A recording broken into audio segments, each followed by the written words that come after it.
बिस्मिल्लाहिर्रहमानिर्रहीम। Welcome to session 3।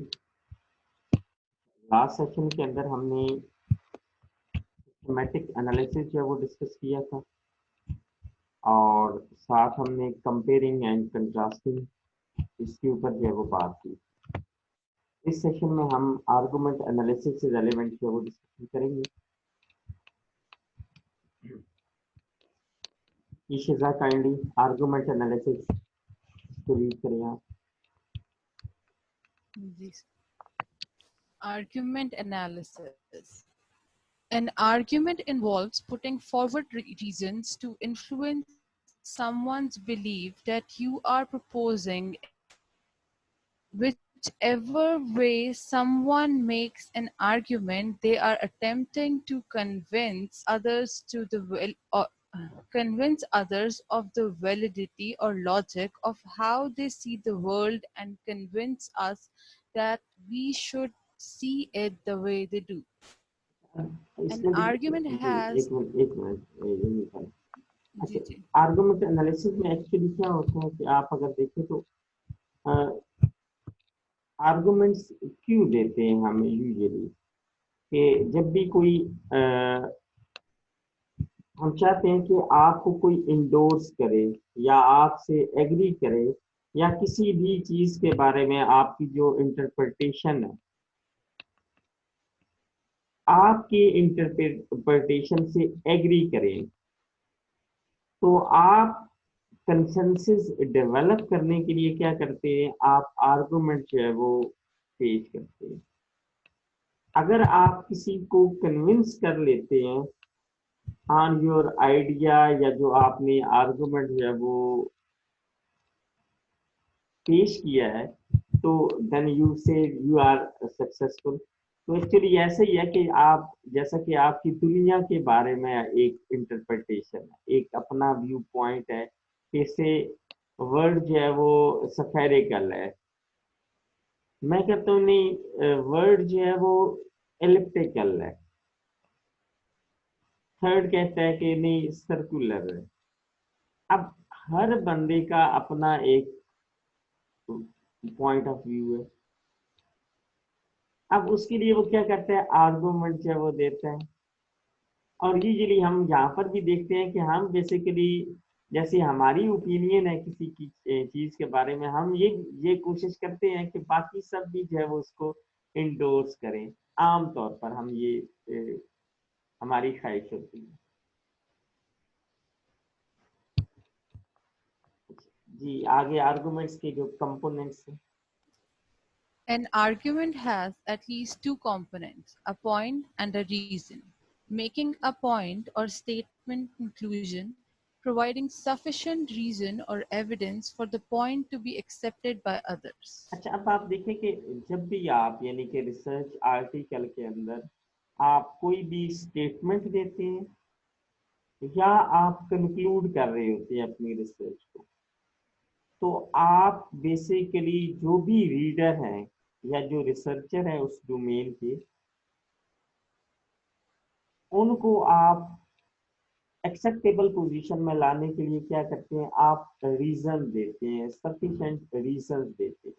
जैसे कि स्टार्टिंग में आपको अंदाजा होगा कि एक हमने डिस्कशन की थी कि एल्गोरिदम्स अगर आपका जो है वो एक डाटा सेट के लिए जो है वो अच्छे रिजल्ट दे रहा है, लेकिन सेकंड डाटा सेट के ऊपर जो है वो उसके रिजल्ट जो है वो अप टू दी मार्क नहीं है, तो अब बेसिकली आप क्या करेंगे, आप रीडर को या जो रिव्यूअर है उसको सेटिस्फाई करने के लिए आप क्या करेंगे, आप जो है वो अपना एक यानी कि आपने कंक्लूजन तो ये ड्रा की कि my algorithm work very well for data set 1 and although its results are not sufficient for data set 2 because वहां पर आप फिर आगे जो है वो रीजन देंगे, आर्गुमेंट देंगे कि क्यों आप कह सकते हैं कि जो डेटा सेट 2 है से उसकी क्वालिटी इतनी अच्छी नहीं थी, इल्यूमिनेशन कंडीशन जो है जिसमें वो कैप्चर किया गया था, उस डेटा सेट को एक्वायर किया गया था, वो जो है वो अप टू दी मार्क नहीं थी। क्या इमेजेस की रेजोल्यूशन इतनी अच्छी नहीं थी, क्वालिटी इतनी अच्छी नहीं थी, नॉइजी इमेजेस थे, आप एक स्ट्रॉन्ग एविडेंस जो है वो देंगे, क्योंकि आप चाहते हैं कि आपका जो एल्गोरिदम है वो सेल हो, या रिसर्चर या रिव्यूअर उस काम को जो है वो एक्सेप्ट करें। तो आप बेसिकली क्या करते हैं, आपने एक पॉइंट दिया और उस पॉइंट, एक स्टेटमेंट आपने दी या आपने कंक्लूड किया, उसको जस्टिफाई करने के लिए या बाकियों को उससे एग्री कराने के लिए आपने क्या किया, सफिशिएंट रीजन या एविडेंस जो है वो आपने दिए। अब वो evidence in the form of statement हो सकते हैं, या आप से अगर इमेजेस की बात करते हैं तो आप दोनों सेट के कुछ सैंपल्स लेकर कंपैरिजन करके आप बता सकते हैं कि ये देखें दोनों की क्वालिटी के अंदर जो है वो सिग्निफिकेंट डिफरेंस है, एक इमेजेस नॉइजी है, एक इमेजेस बड़े क्लियर है। तो मेरा जो एल्गोरिदम है, जब आपके पास इमेजेस की क्वालिटी अच्छी है तो वो अच्छा जो है वो परफॉर्म कर, ब्ला ब्ला, इतना रोबस्ट नहीं है। तो आप उस लिहाज से जो है वो आर्गुमेंट जो है वो देखते हैं। इसमें किसी को कंफ्यूजन है कोई तो काइंडली पूछ सकते हैं।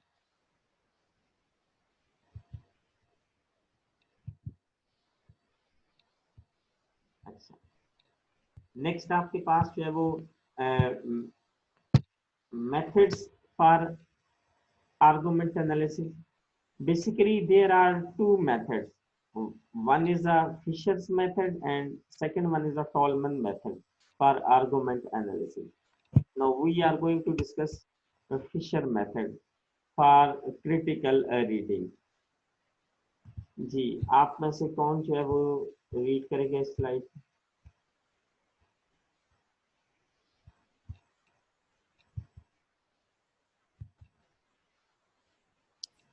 पढ़ूं सर? जी चलिए, आप ही पढ़ दीजिए। Fisher, in 1993, provides a method for a systematic reading of texts. This initial reading technique enables the reader to systematically extract the main element words of any argument of the purpose of evaluation. अब आप देखिए कि जब आप बात करते हैं argument analysis की, तो आप सबसे पहले तो ये देखिए कि आर्गुमेंट हमने लास्ट स्लाइड में जो डिफाइन किया था, argument consist of two points, two components, one is a point and second one is a reason. तो पॉइंट्स में क्या है, कोई भी स्टेटमेंट है या कोई भी कंक्लूजन है। आप अक्सर देखते हैं कि जब आप रिसर्च आर्टिकल में या इवन दो आप जो है वो डेली लाइफ में भी जब कहते हैं कि कल एग्जाम होगा, अब या कल क्विज होगा, मुझे सर ने बताया था, आप सोर्स बता रहे होते हैं। तो सम टाइम आप स्टेटमेंट जब देते हैं तो आप जब उसका रेफरेंस बता देते हैं कि ये स्टेटमेंट आपने किसके बिहाफ पर दी है या इसका सोर्स क्या है। अगर आप खुद प्रिडिक्ट कर रहे हैं कि कल क्विज होगा क्योंकि लास्ट क्लास में क्विज नहीं हुआ था तो इसलिए इस क्लास में क्विज होगा, आपने अब रीजन भी दे दी, एक तो स्टेटमेंट आ गई, आपका पॉइंट आ गया कि क्विज होगा, क्यों क्विज होगा आपने रीजन दे दी, क्योंकि लास्ट क्लास में क्विज जो है वो नहीं हुआ था। तो इस केस के अंदर जो है आप देखें तो दो चीजें आ जाती हैं, एक पॉइंट है और दूसरा रीजन है। इन्हीं दोनों चीजों को लेकर फिशर ने बेसिकली जो है वो आपको सिस्टमेटिकली मेन एलिमेंट जो किसी भी आर्टिकल्स के हैं, अगर उनको आपने एक्सट्रैक्ट करना है तो एक टेक्निक जो है या एक मेथड जो है वो प्रपोज किया। अच्छा, skim through the text mean के आप जो है वो एक लिहाज से बहुत जल्दी जल्दी या आपने आई बर्ड व्यू के साथ आर्टिकल को जो है वो गो थ्रू जो है वो कर लिया। अच्छा, अब उसमें आपने क्या क्या या कौन कौन सी चीजें आपने जो है वो बेसिकली जो है वो हाईलाइट करनी है या उनको आपने जो है वो मार्क करना है। अब उसमें आपके पास जो है वो, बेटे की आवाज आ रही है।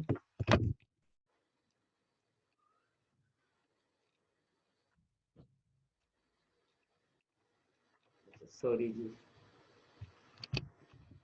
अच्छा, अब इसमें जो है वो सबसे पहले क्या करता है, इन्होंने नोटेशन यूज की थी, एक तो सर्कल और दूसरा जो है वो ब्रैकेट्स।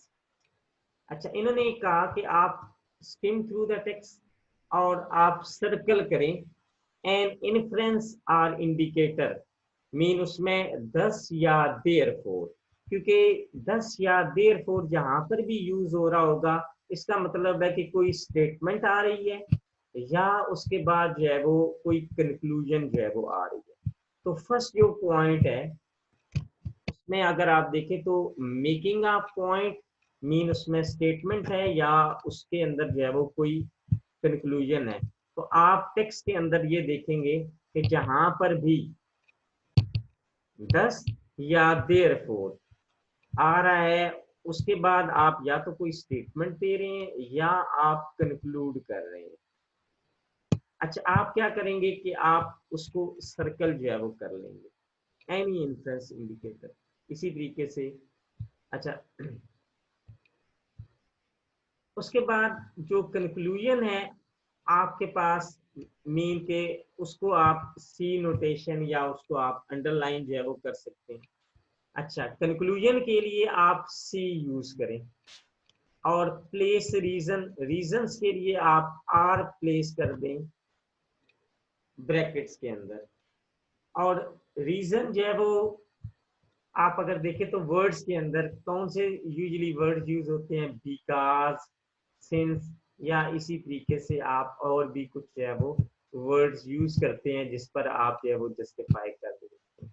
तो यहाँ पर अगर देखें तो दो चीजें आ गई, एक आपका जो है वो आपकी स्टेटमेंट है और दूसरा आपका जो है वो आर्गुमेंट है। स्टेटमेंट है और दूसरा आपका जो है उसके अगेंस्ट जो भी आपके पास जो है वो एविडेंस आ जाता है, mean points and reasons.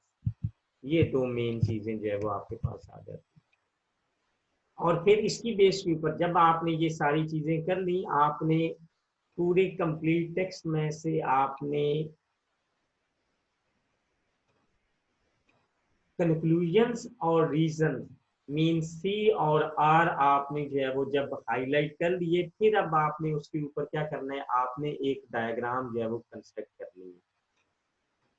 Diagram construct कैसी होती है एक्चुअली कि आप बेसिकली जो भी रीजंस हैं, किसी एक कंक्लूजन के मल्टीपल रीजंस हो सकते हैं। जैसे कि यहाँ पर अगर देखें तो रीजन R1 है और ये रीजन R2 है, और इसकी बेस के ऊपर आपने एक कंक्लूजन जो है वो ड्रॉ कर दिया C1। फॉर एग्जांपल, आप लोड शेडिंग के ऊपर आर्गुमेंट जो है वो अगर दे रहे हैं तो आप लोड शेडिंग के ऊपर जो है वो आर्गुमेंट क्या देते हैं कि फॉर एग्जांपल एक तो टेम्परेचर जो है वो काफी हाई हो गया और जो डिमांड है इलेक्ट्रिसिटी की वो भी जो है वो हाई हो गई है।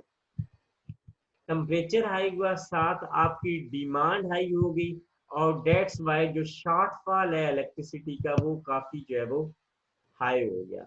तो यहाँ पर आपने स्टेटमेंट और उसकी बेस के ऊपर जो कंक्लूजन आपने जो है वो ड्रॉ कर दिया। अच्छा, सम टाइम ये भी होता है कि आपने अगर टू रीजंस की बेस के ऊपर से रीजन R1 और R2 की बेस के ऊपर आपने एक कंक्लूजन C1 ड्रॉ किया, और C1 और साथ आपने रीजन कोई R3 है उसके ऊपर आपने एक सेकंड मेन कंक्लूजन जो है वो ड्रॉ कर, मीन आपने एक इंटायरम कंक्लूजन ड्रॉ किया बेस्ड अपॉन आर्गुमेंट और रीजन 1 एंड रीजन 2, और फिर आपने जो इंटायरम कंक्लूजन है उसको और कोई एक थर्ड रीजन आपने अटैच करके मेन कंक्लूजन जो है वो ड्रॉ कर। तो बेसिकली किसी भी रिसर्च आर्टिकल के अंदर ये बहुत ही इंपॉर्टेंट होता है, जो स्टेटमेंट वो मेड करते हैं और या वो जो कंक्लूजन डेवलप कर रहे हैं, उनके लिए सॉलिड रीजन जो है वो होने चाहिए। तो इसीलिए जब भी आप अपने रिसर्च आर्टिकल जब आप लिखते हैं तो वहां पर आप जब भी कोई स्टेटमेंट देंगे तो उस स्टेटमेंट को जस्टिफाई करने के लिए आपने, या रीडर को एग्री करने के लिए, रिव्यूअर को सेटिस्फाई करने के लिए आपने स्ट्रॉन्ग रीजन जो है वो उसमें जो है वो प्रेजेंट करनी है। फिशर मेथड्स के अंदर किसी को कोई प्रॉब्लम है तो काइंडली आप पूछ सकते हैं।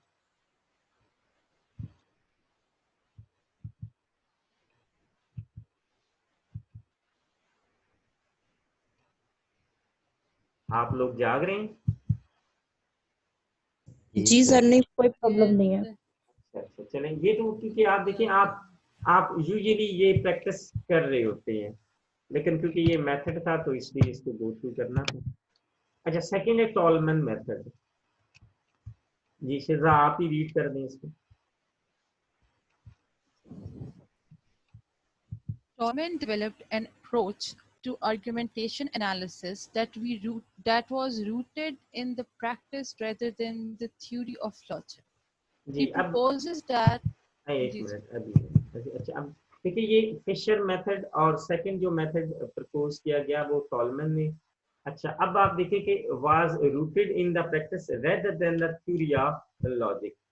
अच्छा, ये प्रैक्टिकल बेसिकली जो है ना वो जो आपके पास हम कहते हैं कि जो अप्लाइड, कुछ हम देखें कि थ्योरीज बेस होती हैं चीजें, और कुछ आपके प्रैक्टिस या प्रैक्टिकल जो है वो ओरिएंटेड जो है वो होती है।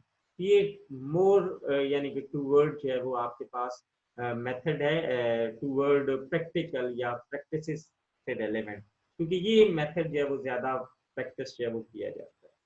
अच्छा जी, he proposes that, जी शिजा पढ़ेगा। जी शिजा रीड करें कहेंगे। he proposes that of he proposes that an argument can be broken up into a number of basic elements that are as follows: claim, arguable statement, evidence, data used to support the claim, warrant, an expectation that provides the link between the evidence and claim, backing, context and assumption used to support the validity or the warrant and evidence. अच्छा अब आप देखें kindly कि जो last हमने Fisher method देखा था, Fisher method के अंदर हमने जो चीज देखी थी तो उसमें हमने यही कहा था कि आप बेसिकली एक तो जो स्टेटमेंट है उस या कंक्लूजन है, बेसिकली जो पॉइंट है, और फिर रीजन, इन दो चीजों के ऊपर मेन जो है वो एम्फेसिस था कि आप पॉइंट को जो है वो देखें कि क्या उसमें क्या स्टेटमेंट की गई है या क्या कंक्लूजन ड्रॉ की है, और उसके फेवर में कौन से एविडेंस या रीजन जो है वो प्रेजेंट की गई है। जबकि वो हम देखें तो मोर यानी कि टिल्ट था टूवर्ड प्रैक्टिकल। जबकि आपके पास जो फिशर मेथड है, टॉलमैन मेथड है, टॉलमैन मेथड जो है वो उसमें अगर आप देखें तो आप ब्रेक कर रहे होते हैं एक्चुअली 4 पॉइंट्स में। आपके पास कोई भी आर्गुमेंट है, you broke that argument in 4 different sections or 4 different elements. First one is a claim, second one is evidence, warrant and backing. अब क्लेम में एग्जैक्टली ये वही चीज है जो आप कंक्लूजन या स्टेटमेंट देते हैं। ये जो फिशर मेथड के अंदर भी आपने जो है वो देखा था, मीन आप उसमें क्या करते हैं, आप उसके अंदर स्टेटमेंट देते हैं और फिर रीजन आप देते हैं। तो यहाँ पर ये आपके पास इनिशियली आपके पास क्या आ गया, क्लेम एंड आर्गुबल स्टेटमेंट, मीन इसमें आपके पास कंक्लूजन है या कोई भी स्टेटमेंट है। सेकंड वन आ जाता है एविडेंस, कि आपने जो स्टेटमेंट दी या आपने कोई कंक्लूजन ड्रॉ किया तो उसकी सपोर्ट में या फेवर में आपने कौन सा डाटा यूज किया, data use to support the claim, जो आपने क्लेम किया। तो अगर इसमें देखें तो ये आपके पास डायरेक्ट एक लिंक बन रहा है कि आपने एक क्लेम किया, उस क्लेम को सपोर्ट करने के लिए आपने जो है वो एविडेंस जो है वो प्रेजेंट की है। फिर है warrant an exception that provide the link between the evidence and claim। अब आप यहाँ पर देखें तो इनमें ये एक लिंक अच्छा, फिर उसके बाद banking, context and assumption used to support the validity are the warrant and evidence। अब इसके अलावा और फर्दर आपकी क्या assumption है या किस context में आप क्या ये बात कर रहे हैं। तो इसमें अगर आप देखें तो स्ट्रॉन्ग, ये जो 4 एलिमेंट्स हैं इनमें जो है वो एक स्ट्रॉन्ग बाइंडिंग है या एक स्ट्रॉन्ग जो है वो रिलेशनशिप जो है वो एग्जिस्ट कर रहा है। इसमें किसी को कोई कंफ्यूजन है तो आप काइंडली जो है वो पूछ सकते हैं। No sir. अच्छा, अभी शिजाम 17 है तो देखें इसके अटेंडेंस एक इसका स्नैपशॉट ले लें और देखें कि कौन अब आया है, जी सर। क्योंकि अभी तक हम जो है वो 15 या 16 ही जो है वो रहे।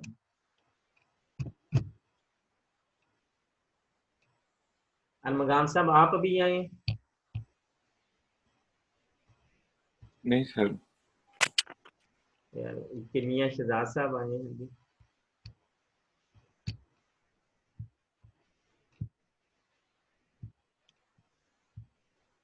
ये ले लीजिएगा। अच्छा, इसमें टॉलमन मेथड के अंदर किसी को कोई कंफ्यूजन है तो आप काइंडली पूछ सकते हैं।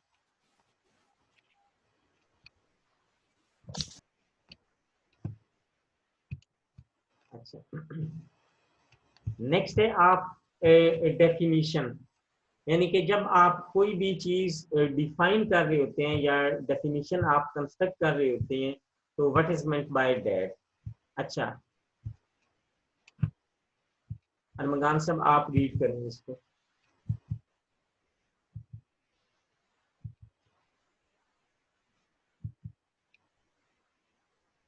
माँ साहब आप रीड कर लें। बोल ही नहीं रहे थे। जी जी, शायद वो नेटवर्क का प्रॉब्लम आ गया था मेरी साइड से ऊपर ना शायद। जी रीड करें कहीं। स्लाइड्स नहीं आ रही अभी। अभी स्लाइड नहीं आ रही। अच्छा, मैं दोबारा कोशिश करता हूँ इसको शेयर करने की।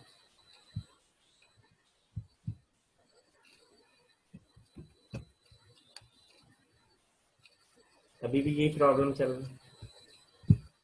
जी चलिए सर, हाफ आगे से सा नहीं बस सर। आवाज भी नहीं आ रही और स्लाइड भी नहीं आ रही। सर आ गई है स्लाइड। अच्छा अब आई। जी जी, चले जी, काइंडली रीड करें। Defining.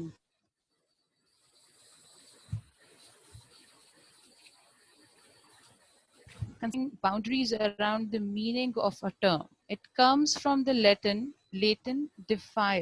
definier, to put boundaries around. The boundaries relate to the way in which a term or word is used in a give context. There are different types of definitions, such as formal definitions and stipulate definitions.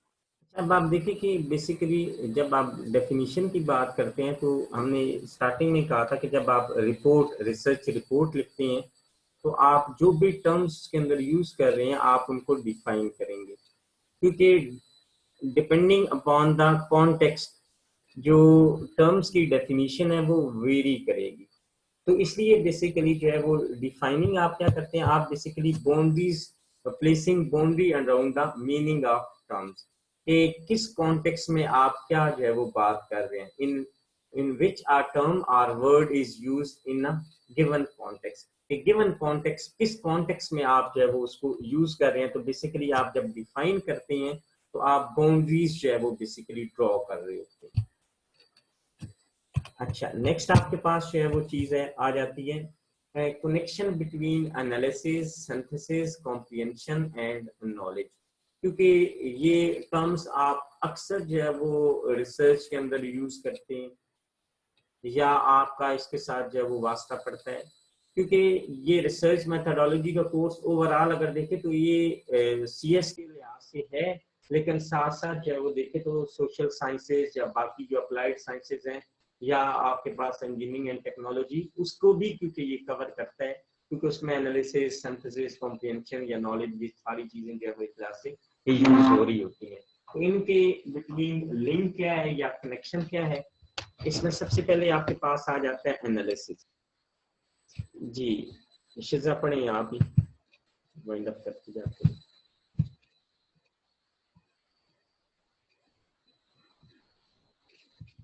Naseer साहब बोले हैं। यार हमें लगता है कि अभी network जो है ना वो दोबारा से प्रॉब्लम किया है।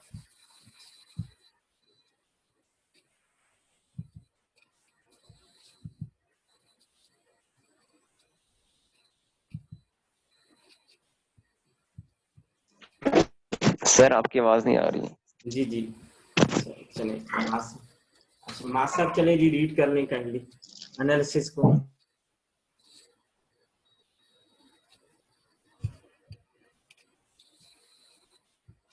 आवाज आ रही है आप लोगों को?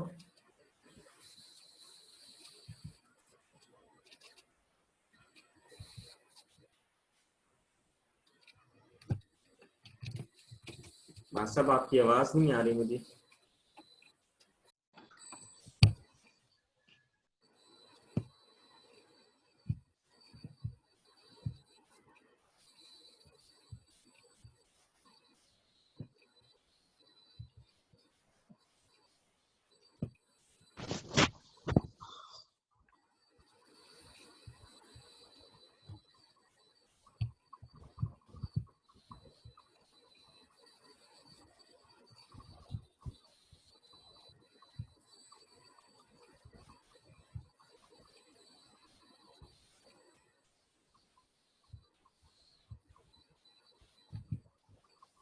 जी मास साहब आप रीड करें।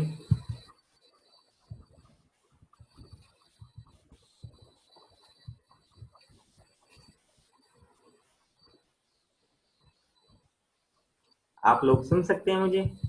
सर स्क्रीन शेयर हो अभी सर स्क्रीन अभी सर शेयर हो रही नजर नहीं आ रही अभी। आ रही है?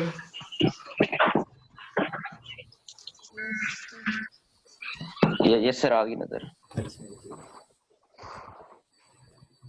सर आपने कहाँ तक कर लिया था, क्योंकि आपकी आवाज पिछले सेशन में टूट गई थी, ब्रेक हो गई थी। जी जी कहाँ से मैं स्टार्ट करूँ? अब एनालिसिस से स्टार्ट से करेंगे।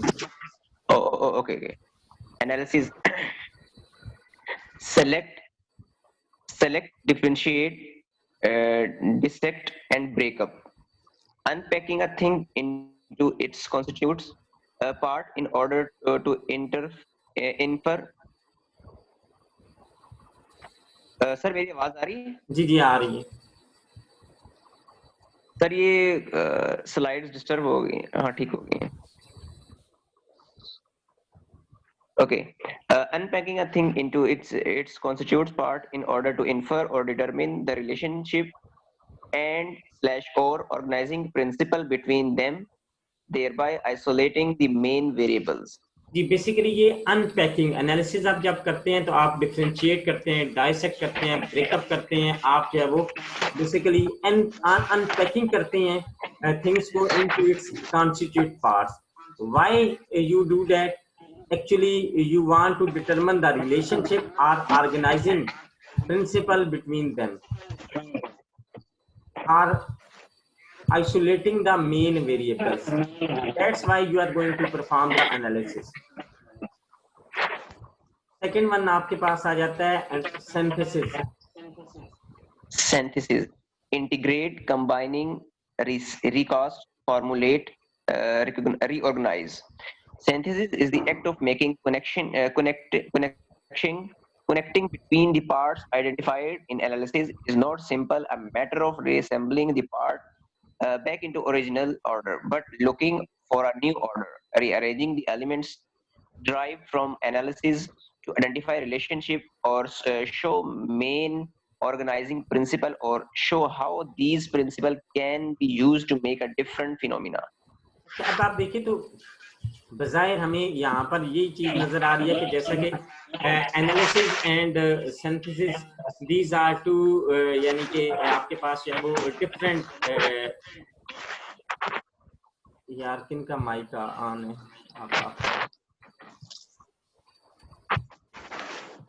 माज आप माइक आप कर लें। Okay sir. एक्चुअली यहाँ पर अगर देखें तो आपके पास एनालिसिस और सिंथेसिस अगर देखें तो एनालिसिस आपको ब्रेकअप वाली साइड पर है और सिंथेसिस जो है वो इंटीग्रेशन से रेलेवेंट है। ये ऐसा नहीं है कि आप बेसिकली पार्ट्स को एनसेंबल करके एक कोई चीज आप जो है वो कंस्ट्रक्ट कर लें, या दोनों एग्जैक्टली अपोजिट फिनोमिनाज नहीं है एनालिसिस और सिंथेसिस। सिंथेसिस में एक तो यही है कि आप चीजों को जो है वो बेसिकली क्या करें, रीअरेंज कर दें। Rearranging the element derived from analysis to identify the relationship, show the main organizing principle, or show how these principles can use to make different phenomena. Mean कि आप बेसिकली उनकी रीअसेंबली करें parts की, लेकिन different way से या different angle से आप चीजों को जो है वो इंटरप्रेट करें और उनको लिंक करके कंक्लूड करने की जो है वो आप कोशिश करें। नेक्स्ट आ जाता है कॉम्प्रिहेंशन। कॉम्प्रिहेंशन आपने जब पेपर आप रीड करते थे उसकी समरी कंस्ट्रक्ट करने के लिए भी आप कॉम्प्रिहेंशन का सेक्शन जो है वो डालते। अब कॉम्प्रिहेंशन में क्या है एक्चुअली, कॉम्प्रिहेंशन में आप जो है वो बेसिकली जो भी आपने अंडरस्टैंड किया, जो भी आपने स्टडी किया, एनालाइज किया, सिंथेसाइज किया, आप उसको अब क्या कर रहे हैं, आप उसको राइट अप कर रहे हैं बेसिकली अपने लिहाज से या डिफरेंट वे से आप उसको जो है वो राइट डाउन जो है वो कर रहे हैं। Understand, be able to explain, distinguish and interpret. आप अपने जो आपको अंडरस्टैंड आपने चीजें की हैं उसको स्टडी करके आप अपने एंगल से या व्यू पॉइंट से उसको जो है वो राइट डाउन करें। Interpreting and distinguishing between different type of data, theory and argument, therefore being able to describe, discuss and explain in various ways to substance of an idea of or working of a phenomena. Mean के basically आप अपने angle से या view point से चीजों को जो है वो लिस्ट डाउन करें या डिस्क्राइब जो है वो करें। नेक्स्ट है नॉलेज। नॉलेज क्या है जी, शिजा आप रीड कर दें इसको कहेंगे।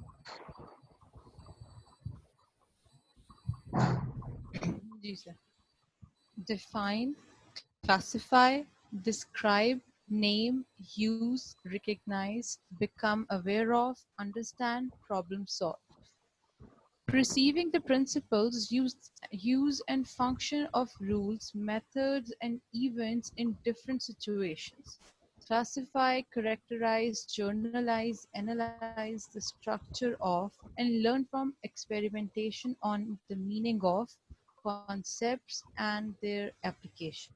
एक्चुअली अब आप जब कहते हैं कि मुझे उसका डोमेन नॉलेज है, कंप्लीट डोमेन नॉलेज, तो मीन क्या है, उसके अंदर जितनी भी टर्मिनोलॉजीज हैं, प्रिंसिपल्स हैं, फंक्शंस हैं, रूल्स हैं, मेथड्स हैं, आप और उस पर्टिकुलर जो एक लिहाज से मेथड्स हैं उनकी एप्लीकेशंस कहाँ कहाँ पर हैं, आपको कंप्लीट डोमेन नॉलेज है उसके बारे में। जैसे कि आप बीइंग अ सीएस स्टूडेंट, आप अगर डोमेन नॉलेज है तो आपको जो है उसके principles, function, method, events in different situation, उसके अलावा आप जो भी उसकी एप्लीकेशंस है डोमेन की, आप उन सब के बारे में जो है वो काफी नो है। तो इंटरव्यू के अंदर भी यूजुअली जो आपका टेस्ट किया जाता है वो नॉलेज ही जो है वो टेस्ट किया जाता है, उसमें आपसे डेफिनेशन पूछी जाती हैं या उसके अलावा आप कंपेयर एंड कंट्रास्टिंग के क्वेश्चंस किए जा सकते हैं, या आपसे जो है वो एप्लीकेशन जो है वो पूछी जा सकती हैं, या कॉन्सेप्ट जो आपने लर्न किए हैं आप उनको कहाँ पर जो है वो अप्लाई कर सकते हैं। तो ये बेसिकली इनके बिटवीन जो है कनेक्शंस था। अच्छा, नेक्स्ट जो है वो अगेन वेरी इंपॉर्टेंट, ये बेसिकली आपसे अभी जो आर्टिकल आपने राइट डाउन करनी है उनमें आपने अप्लाई आप जो है वो करना है चीजों को। Assembling, organising literature using maps. अगर आपने लिटरेचर रिव्यू को राइट डाउन करने के लिए मैप्स यूज किए हुए हैं तो उसमें आपके जो वर्क है उसकी एक्सेप्टेंस के चांसेस काफी हद तक जो है वो इंक्रीज हो जाते हैं। तो आपने बेसिकली किसी भी एक टॉपिक के ऊपर 20 या 30 या 40 इवन दो आर्टिकल रीड किए और आपने उस लिटरेचर रिव्यू को आपने ऑर्गेनाइज करना है, तो आप कैसे उसको ऑर्गेनाइज करें? तो उसके लिए जो है वो 5 डिफरेंट मेथड जो है वो प्रपोज किए गए, या 5 डिफरेंट मैप्स हैं जिनके थ्रू आप अपनी जो लिटरेचर है उसको आप जो है वो ऑर्गेनाइज कर सकते हैं। जी, mapping, what is mapping? On Naqvi साहब आप रीड करें इसे।